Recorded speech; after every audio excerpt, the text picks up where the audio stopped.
Hello, नमस्कार किसान साथियों। मेरा नाम दलबीर है और मेरे इस यूट्यूब चैनल में आपका स्वागत है। मेरे इस यूट्यूब चैनल का नाम इंडियन टेक्निकल फार्मिंग है और आज मैं आपके लिए एक खेती से जुड़ी नई वीडियो लेकर आया हूं। इस वीडियो में आज मैं आपको बताता हूं कि ग्वार की खेती किस तरीके से करें जिससे हमें ज़्यादा से ज़्यादा इनकम प्राप्त हो।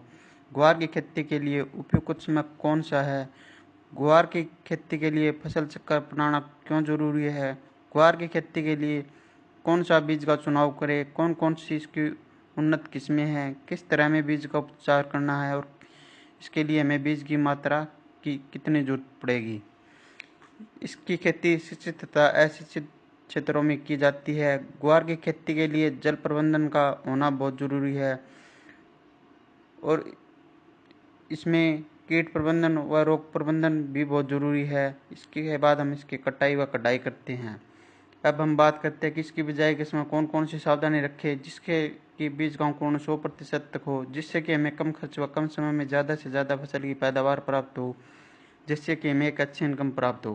कर इस वीडियो को अंत तक जरूर देखें ताकि आपको खेती से जुड़ी सभी जानकारी प्राप्त हो। अगर आप चैनल पर नए हो तो इस वीडियो को लाइक, शेयर और चैनल को सब्सक्राइब जरूर करें ताकि अन्य किसानों को जानकारी प्राप्त हो अगर आप और आने वाली वीडियो की नोटिफिकेशन आपको मिलती रहे। चलो चलिए वीडियो को स्टार्ट करते हैं।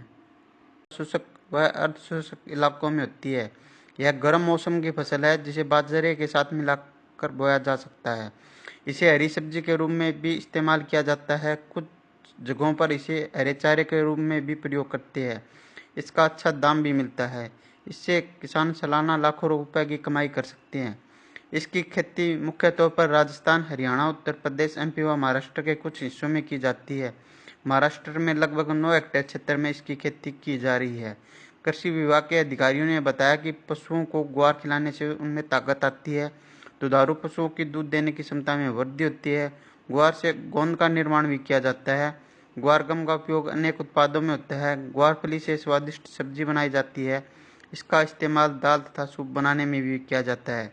ग्रामीण क्षेत्रों में यह एक काफ़ी लोकप्रिय फसल है। हेलो, नमस्कार। मेरे इस यूट्यूब चैनल में आपका स्वागत है। मेरे इस यूट्यूब चैनल का नाम इंडियन टेक्निकल फार्मिंग है। आज मैं आपको शक्तिवर्धक की X10 वैरायटी के बारे में बताऊंगा। इसकी कुछ विशेषताएं हैं। X10 वैरायटी की पैदावार सबसे अच्छी होती है। यह ग्वार बिल्कुल वाइट होता है। इसके 2 केजी पैकेट की कीमत लगभग 400 रुपये के आसपास होती है। इसकी बुआई सबसे ज़्यादा हरियाणा में की जाती है। इसकी बुआई मेनली मध्यम व भारी मिट्टी में की जाती है। यह variety rough and tough variety है। यह वैरायटी कम पानी व ज़्यादा पानी दोनों में अच्छी पैदावार देती है। इस वैरायटी में किसी भी प्रकार की कोई बीमारी नहीं आती। यह सालों पुरानी वैरायटी है। इसकी पैदावार अच्छी होती है। अगर ये आपको वीडियो पसंद आए तो इस वीडियो को like, share, Indian technical farming को सब्सक्राइब करें। धन्यवाद। ग्वार की खेती करते समय हमें कुछ सावधानियां रखनी चाहिए। नंबर 1, ग्वार की खेती के लिए उपयुक्त समय। नंबर 2, खेत का चुनाव। नंबर 3, मिट्टी की जांच। नंबर 4, पानी की जांच। नंबर 5, ग्वार की खेती के लिए भूमि। नंबर 6, ग्वार की खेती के लिए जलवायु। नंबर 7, खेत की तैयारी। नंबर 8, फसल पद्धति या फसल चक्कर। नंबर 9, बीज का चुनाव, बीज की उन्नत किस्में, बीज का उपचार, बीज की मात्रा। नंबर 10, बिजाई या फसल की बुआई। नंबर 11, फसल की बुआई तथा असिंचित क्षेत्रों में। नंबर 12, खरपतवार की रोकथाम। नंबर 13, 30 दिन के बाद निराई या गुड़ाई। नंबर 14, 30 दिन बाद सिंचाई। नंबर 15, जल का प्रबंधन। नंबर 16, कीट व रोग का प्रबंधन। नंबर 16, इंसेक्टिसाइड व टॉनिक का स्प्रे। नंबर 17, कटाई, फिर कटाई, फिर भंडारण। ये मुख्य सावधानियां हैं जो हमें ग्वार की फसल में रखनी चाहिए। ग्वार की खेती के लिए उपयुक्त समय। ग्वार की खेती खरीफ और गर्मी के मौसम में की जाती है। कालीन फसल की बुआई के लिए मई महीने का प्रथम पखवाड़ा उपयुक्त समय है। यही आप नहरी पानी से भी कर सकते हैं। देरी से बुआई करने पर पैदावार पर प्रतिकूल प्रभाव पड़ता है। वर्षा ऋतु की फसल की बुआई के लिए जून व जुलाई उपयुक्त समय है। वर्षा आधारित क्षेत्रों में जुलाई माह में वर्षा आगमन के समय ही ग्वार की बुआई कर देनी चाहिए। बाजार में बाजरा की बहुत सी वैरायटियाँ उपलब्ध होती है। मई महीने में हम अगेती वैरायटी व जून जुलाई में हम 75 वैरायटी या फिर हम समय के अनुसार ही वैरायटी का चुनाव करते हैं। खेत का चुनाव, इसके बाद हम बाजरा की बिजाई के लिए हम खेत का चुनाव करते हैं। अगर पहले उस खेत में सरसों की बिजाई की थी तो सरसों के फन्नों को रोटावेटर की सहायता से 1-2 बार अच्छी तरह से जुताई कर दे ताकि सरसों के फन्नों खेत में अच्छी तरह से मिट्टी में मिल जाए। फिर आप हैरों की सहायता से 2-3 बार अच्छी तरह से जुताई कर दे। फिर आप लेजर लेवलर की सहायता से खेत को समतल कर दे। अगर खेत पिरानी है तो आप रोटावेटर की सहायता से 2-3 बार जुताई कर दे। फिर आप हैरों की सहायता से उसकी 1-2 बार अच्छी तरह से जुताई कर दे या फिर आप कल्टीवेटर की सहायता से एक गहरी जुताई कर दे। अगर खेत नहरी है तो उस खेत को लेजर लेवलर की सहायता से समतल कर दे ताकि खेत की सिंचाई अच्छी तरीके से हो जाए। मिट्टी की जांच, सबसे पहले अपने खेत की मिट्टी की जांच करवा ले, जिससे हमें यह पता चल जाता है कि यह मिट्टी में कौन कौन से पोषक तत्वों की कमी है और खेत की मिट्टी किन किन फसलों के लिए उपयुक्त है और इस मिट्टी में कौन कौन सी फसलें उगाई जा सकती है, जैसे गेहूँ, चना, अरहर, सरसों, राया, बरसीन, गन्ना, आलू, मक्का, बाजरा, कपास। मिट्टी की जांच से हमें यह पता चल जाता है कि इस मिट्टी का पीएच मान कितना है और इसमें कौन कौन सी फसलें उगाई जा सकती हैं। पानी की जांच, अगर आप फसल की बिजाई के लिए नहरी पानी का इस्तेमाल करते हैं तो यह सभी प्रकार की फसलों के लिए अच्छा है और इसमें बीज का अंकुरण 100% हो जाता है। अगर आप ट्यूबवेल के पानी से फसलों की बिजाई करते हैं तो आप सबसे पहले ट्यूबवेल के पानी की जांच करवा लें। अगर ट्यूबवेल का पानी पीने में मीठा है तो इसमें पानी का पीपीएम ज़्यादा हो सकता है और बीज अंकुरण के समय यह एक समस्या बन जाता है। अगर पानी का पीपीएम 1000 से कम है तो यह सभी प्रकार की फसलों के लिए अच्छा है और इसमें बीज का अंकुरण 100% हो जाता है। अगर पानी का पीपीएम 1000 से ज़्यादा है तो इसमें बीज का अंकुरण सही तरीके से नहीं हो पाता है, इसलिए पानी की जांच करवाना बहुत ज़रूरी है। ग्वार की फसल में हमें ट्यूबवेल के पानी का इस्तेमाल नहीं करना चाहिए क्योंकि इससे ग्वार की फसल अच्छी नहीं होती है। अगर सिंचाई के लिए जरूरत पड़े तो हमें नहरी पानी का ही इस्तेमाल करना चाहिए। खेत की तैयारी व गोबर की खाद, अगर आप खेत में गोबर की खाद का इस्तेमाल करते हैं तो 8 से 10 टोली 1 एकड़ के लिए पर्याप्त रहती है। गोबर की खाद जमीन में अच्छी तरह बिखेरकर जमीन को समतल कर देना चाहिए। ग्वार की खेती के लिए भूमि, ग्वार की खेती के लिए उचित जल निकास वाली दोमट व बलुई दोमट मिट्टी सर्वोत्तम रहती है। यह फसल सिंचित व असिंचित दोनों क्षेत्रों में सफलतापूर्वक उगाई जा सकती है। हल्की सारीय व लवणीय भूमि जिसका पीएच मान 7.5 से 8.5 तक हो, वहीं पर ग्वार की खेती आसानी से की जा सकती है। ग्वार के लिए एक जुताई मिट्टी पलटने वाले हल या डिसक हैरो से क्रॉस जुताई कर पट्टा लगा देना चाहिए। इसके उपरांत एक कल्टीवेटर से जुताई पर्याप्त रहता है जिसमें मृदा नमी संरक्षित रहे। जुलाई जून के द्वितीय पखवाड़े में ही करनी चाहिए। इस प्रकार तैयार खेत में खरपतवार कम पनपते हैं। ग्वार फसल के लिए जलवायु, ग्वार एक सूखा सहन करने वाली व गर्म जलवायु की फसल है। यह उन क्षेत्रों में आसानी से उगाया जा सकती है जहाँ पर औसत वार्षिक वर्षा 30 से 40 सेंटीमीटर तक होती हो। बीजों के अंकुरण व जड़ों के विकास के लिए 25 से 300 सेंटीमीटर के नीचे तापमान उपयुक्त होता है। ग्वार एक प्रकाश संवेदनशील फसल है, अतः इस फसल में फूल व फलियों का निर्माण केवल खरीफ के मौसम में ही होता है।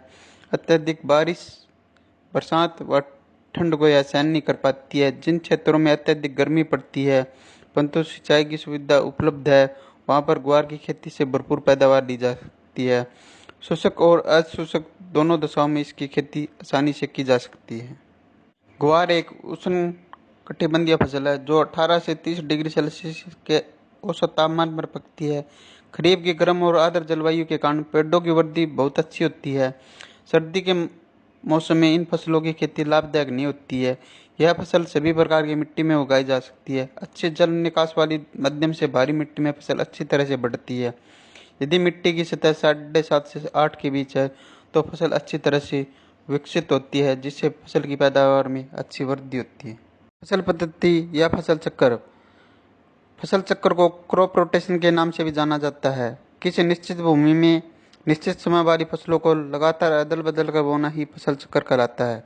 फसल चक्र का मुख्य उद्देश्य है किसी भी तरह के पौधे के लिए भूमि में मौजूद पोषक तत्वों के सदुपयोग से भूमि की भौतिक और जैविक स्थिति में संतुलन बनाए रखना होता है। लगातार फसल चक्र अपनाने से किसान भाई को फसल में आने वाली कई तरह की परेशानियों से छुटकारा मिलता है। फसल चक्र का इस्तेमाल कर किसान भाई अपनी भूमि से लगातार अच्छी फसल ले सकते हैं और इसके अपनाने से खेत की उर्वरकता भी बनी रहती है। जबकि एक ही फसल को लगातार उगाने से किसान भाइयों को फसल की कम उपज मिलती है और एक ही फसल को खेत में लगातार लगाने से मिट्टी में बीज जनित और मृदा जनित रोग भी बढ़ जाते हैं, जिसके कारण भूमि में विषैले गुण आ जाते हैं। भूमि के अंदर विषैले गुण उत्पन्न हो जाने पर भूमि में पाई जाने वाली छोटे उपयोगी मित्र कीट नष्ट हो जाते हैं और भूमि धीरे धीरे बंजर रूप धारण करने लगती है। फसल चक्र के फायदे। फसल चक्र के अपनाने से भूमि की उर्वरक शक्ति बनी रहती है। फसल चक्र के अपनाने से भूमि में अम्लीय और क्षारीय गुण, पोषक तत्व और जैविक पदार्थों की मात्रा संतुलित रहती है।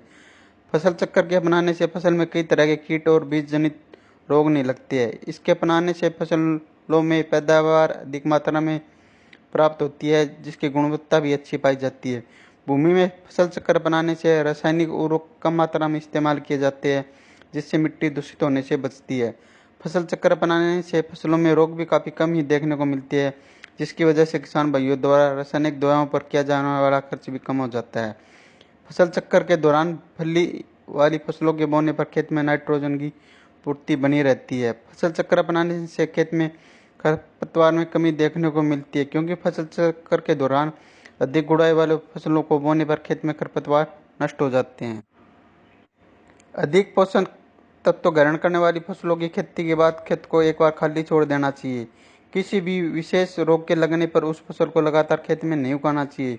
जिन फसलों की जड़ें अधिक गहराई में जाती है उन फसलों के बाद जिन फसलों की जड़ें कम गहराई में जाती है उन्हें उगाना चाहिए। अनाज फसलों को उगाने के बाद 2 से 3 साल में एक बार दलहनी फसल को जरूर उगाना चाहिए। अधिक गुड़ाई वाली फसलों के बाद कम गुड़ाई की जरूरत वाली फसलों को उगाना चाहिए। अधिक सिंचाई वाली धान जैसी फसलों के बाद कम सिंचाई वाली जरूरत की फसलों को उगाना चाहिए। अधिक उर्वरक लेने वाली फसलों के बाद जिन फसलों की उर्वरक की काफ़ी कम आवश्यकता होती है उन्हें उगाना चाहिए। इस प्रकार हमें फसल चक्र अपनाना चाहिए। बीज का चुनाव। हमें एक ऐसी वैरायटी का चुनाव करना होता है जो वैरायटी अच्छा उत्पादन देती हो, जिसका उत्पादन ज़्यादा से ज़्यादा होता हो और जिसकी मार्केट में बहुत ज़्यादा मांग हो और उसका भाव भी अच्छा हो, क्योंकि एक बढ़िया क्वालिटी का बीज ही हमें एक अच्छा उत्पादन और मुनाफा दे सकता है। बीज की उन्नत किस्में। ग्वार की उन्नत किस्में। बाजार में ग्वार की कई उन्नत किस्में देखने को मिल जाती है, जिन्हें चारे, दाने और हरी फलियों के आधार पर 3 भागों में बांटा गया है। उन्नत किस्में इस प्रकार है। दानों के लिए उन्नत किस्में अज्जी 365, अज्जी 563, 220। हरी फलियों हेतु उन्नत किस्में IC 1318, M83, पूसा मौसमी। हरे चारे के लिए उन्नत किस्में ये मुख्यतः हरे चारे के लिए उपयोग की जाती है। बुंदेल ग्वार 3, ग्वार क्रांति, बुंदेल ग्वार 2, गोरा 80, बुंदेल ग्वार 1। अगर आप पैदावार के लिए उपयोग करते हो तो दाने वाली उन्नत किस्मों का ही चुनाव करना चाहिए। अगर आप हरे चारे के लिए उपयोग करते हो तो हरे चारे वाली उन्नत किस्मों का उपयोग। ग्वार के बीजों की मात्रा व बीज उपचार।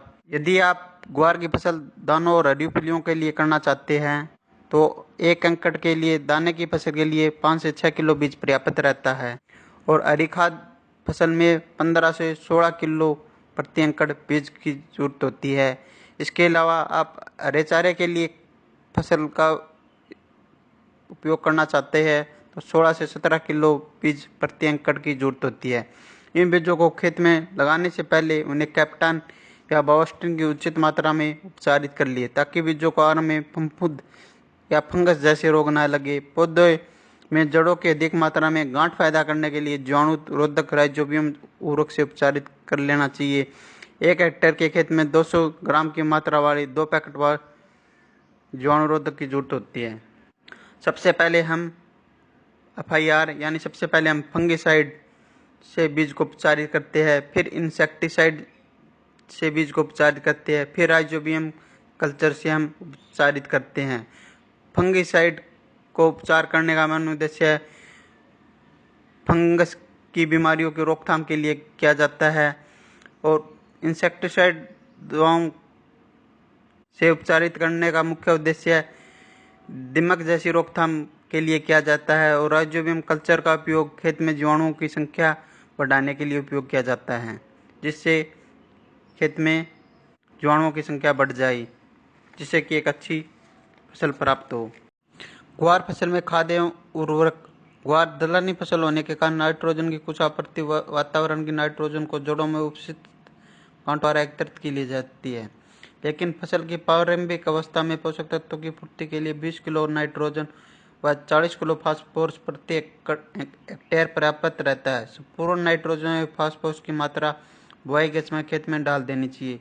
इसके अतिरिक्त ग्वार की बिजाई को बुआई से पहले राइजोबियम कल्चर की 600 ग्राम मात्रा को 1 लीटर पानी व 250 ग्राम गुड़ के घोल में 15 किलोग्राम बीज को उपचारित कर छाया में सुखाकर बोना लाभदायक रहता है। खेत की तैयारी के समय 5 टन गोबर या कंपोस्ट खाद या 2-3 वर्ष में एक बार अवश्य प्रयोग से पहले मिट्टी की जांच करवा लेनी चाहिए। ग्वार की बुआई की विधि। अधिक पैदावार के लिए ग्वार की बुआई हमेशा पंक्तियों में करें। बुआई हल्के कुंडों में अथवा सीड ड्रिल की सहायता से करें। कुंडों में पौधों की जड़ों के पास वर्षा जल से भी अधिक संग्रहित होता है, जिससे पैदावार अधिक मिलती है और फसल की देखभाल करने में भी आसानी रहती है। ग्वार की बुआई पंक्ति से पंक्ति की दूरी 45 से 50 सेंटीमीटर तथा पौधे से पौधे की दूरी 10 से 15 सेंटीमीटर करनी चाहिए। गहराई 4 से 5 सेंटीमीटर पर करनी चाहिए। बुआई के समय भूमि में पर्याप्त मात्रा में नमी होनी चाहिए, जिससे बीज का जमाव शीघ्र व पर्याप्त मात्रा में हो सके। अगर आपने नहरी क्षेत्र में बिजाई की है तो आप इसकी मेड बना दें। फिर आप इसमें खरपतवार नियंत्रण के लिए पेंडामेलिथियान 30% EC का 500 मिलीमीटर को 250 लीटर पानी में मिलाकर इसका छिड़काव कर दे, जिससे कि खेत में खरपतवार नहीं उगे। खरपतवार नियंत्रण। ग्वार की फसलों को खरपतवारों से पूर्णतः मुक्त रखना चाहिए। सामान्यतः फसल बुआई के 15 से 20 दिन बाद कई तरह के खरपतवार निकल जाते हैं, जिसमें जंगली जूट, जंगली चरी व दूब घास प्रमुख है। ग्वार की फसल में समय समय पर निराई गुड़ाई करके खरपतवारों को निकालता रहना चाहिए। इससे पौधे की जड़ों का विकास भी अच्छा होता है और जड़ों में वायु संचार भी बढ़ता है। दाने वाली फसल में बैसालीन 1 किलो प्रति हेक्टेयर की दर से खेत में बुआई से पूर्व मृदा की ऊपरी 8 से 10 सेंटीमीटर से सतह पर छिड़काव कर खरपतवारों पर नियंत्रण पाया जा सकता है। खरपतवारों के नियंत्रण हेतु फसलों की बुआई के 2 दिन पश्चात पेंडामेलिथियान 30% EC का भी छिड़काव कर सकते हैं। बिजाई के 30 दिन बाद खेत में खरपतवार उग जाते हैं। जिस खरपतवार उगने के बाद हमें उसकी निराई या गुड़ाई हाथ से ही कर देनी चाहिए। निराई या गुड़ाई करने के बाद अगर खेत की सिंचाई करनी है तो 30 दिन बाद हम खेत की सिंचाई कर सकते हैं। जल प्रबंधन। अगर खेत में पानी का भराव ज़्यादा हो सकता है तो हमें उसका जल निकासी का प्रबंध करना चाहिए, क्योंकि ग्वार की फसलों में ज़्यादा पानी की जरूरत नहीं होती है। ग्वार की फसल में कीट व रोग प्रबंधन। दीमक फसल के पौधों की जड़ों को खाकर ये नुकसान पहुंचाती है। बुआई से पहले अंतिम जुताई के समय खेत में क्लोरोफोस 1.5% या क्लोरीफास पाउडर 20 से 25 किलो प्रति हेक्टेयर की दर से भूमि में मिलानी चाहिए। बोने के समय बीज को क्लोरीफायरिस कीटनाशक की 2 मिलीलीटर मात्रा से प्रति किलोग्राम बीज की दर से उपचार कर बोना चाहिए। नंबर 2, कातरा। इस कीट की लट प्रारंभिक अवस्था में फसल के पौधों को खाकर नुकसान पहुंचाती है। इसके नियंत्रण के लिए खेत के आसपास सफाई रहनी चाहिए तथा खेत में प्रकोप होने पर मिथाइल पैराथियोन या क्विनोलोफास 1.5% चूर्ण की 20 से 25 किलोग्राम मात्रा प्रति हेक्टेयर की दर से बुरकनी चाहिए। मोइला। यह कीट पौधे के कोमल भागों का रस चूसकर फसलों को हानि पहुंचाते हैं। इसके नियंत्रण हेतु मोनोक्रोटोफास आधा लीटर मात्रा को 500 लीटर पानी के घोल में मिलाकर छिड़काव कर देना चाहिए। सफेद मक्खी एवं हरा तिल्ला। इन कीटों के नियंत्रण के लिए ट्राइजोफोस या मेलाथियान की 1 लीटर मात्रा को पानी में घोल बनाकर प्रति हेक्टेयर की दर से छिड़काव करना चाहिए। Bacterial blight. यह ग्वार की बहुत हानिकारक बीमारी है। इस बीमारी के ऊपर गोल आकार के धब्बे बनते हैं। इस बीमारी के नियंत्रण हेतु रोगरोधी किस्मों का उगाना चाहिए। बीज को 2 ग्राम स्ट्रेप्टोसाइक्लिन से प्रति किलो बीज की दर से उपचारित कर बोना चाहिए। छाछिया, इस रोग के कारण पौधे के ऊपर सफेद रंग के पाउडर का आवरण बन जाता है। इस रोग के नियंत्रण हेतु 25 किलोग्राम बुआई के 30 से 40 दिनों बाद खेत में फुटाव बुढ़वा और फूलों की संख्या में जबरदस्त वृद्धि करने के लिए हमें प्लानोफिक्स व कल्टार जैसे टॉनिक का इस्तेमाल करना चाहिए। इसका उपयोग करने से फूलों की संख्या में जबरदस्त वृद्धि होती है, फलियों की संख्या ज़्यादा से ज़्यादा बनती है, फूल झड़ते नहीं है। 15 से 20 दिनों के अंतराल में हमें 2 से 3 स्प्रे करने चाहिए। चिप्पा व हरा तेला की रोकथाम के लिए हम मोनोक्रोटोफास या इमिडाक्लोप्रिड या टाटा का असाटाप जैसी दवाइयों का छिड़काव करना चाहिए। अन्य कीट व रोग की रोकथाम के लिए आप अपने नज़दीकी डॉक्टर से भी संपर्क कर सकते हैं। इसके बाद जैसे ही पैदावार या फसल की कटाई शुरू हो, इसके बाद हमें इस फसल की कटाई कर लेनी चाहिए। इसके बाद हम इसकी धूप में सुखा लेना चाहिए। इसके बाद हमें इसकी कटाई कर लेनी चाहिए। कटाई करने के बाद हमें इस फसल का भंडारण कर देना चाहिए। अगर आपको ये मेरी वीडियो पसंद आए तो इस वीडियो को ज़्यादा से ज़्यादा like, share, Indian technical farming को